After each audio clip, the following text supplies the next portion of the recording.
बिस्मिल्लाहिर्रहमानिर्रहीम। अस्सलाम वालेकुम वरहमतुल्लाहि वबरकातुहू। आबिद रजा चैनल की तरफ से आज मैं अपने दोस्तों को रसूलुल्लाह सल्लल्लाहु अलैहि वआलिहि वसल्लम का एक बहुत ही प्यारा फरमान बताऊंगा।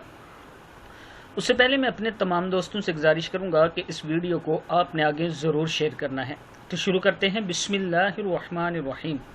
हज़रत अबू सईद ख़दरी रज़ी अल्लाह ताला अन्हो रसूल अल्लाह सल्लल्लाहु अलैहि वआलिहि वसल्लम से रिवायत करते हैं कि आप सल्लल्लाहु अलैहि वआलिहि वसल्लम ने फरमाया, मर्द मोमिन को जो भी दुख और जो भी बीमारी और जो भी परेशानी और जो भी रंज और गम और जो भी अजियत पहुंचती है, यहाँ तक कि कांटा भी अगर इसको लगता है तो अल्लाह ताला इन चीज़ों के ज़रिए इसके गुनाहों की सफाई कर देते हैं।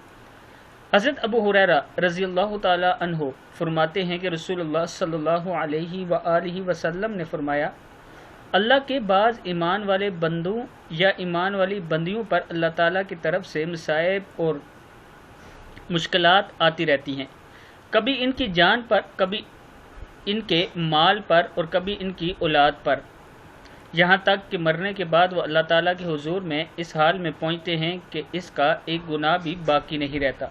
तिरमिज़ी की हदीस है। मैं अपने दोस्तों से गुजारिश करूंगा कि हर टाइम अल्लाह का शुक्र अदा किया करें। इस वीडियो को भी आपने आगे ज़रूर शेयर करना है। अस्सलामु अलैकुम वरहमतुल्लाहि वबरकातुहू।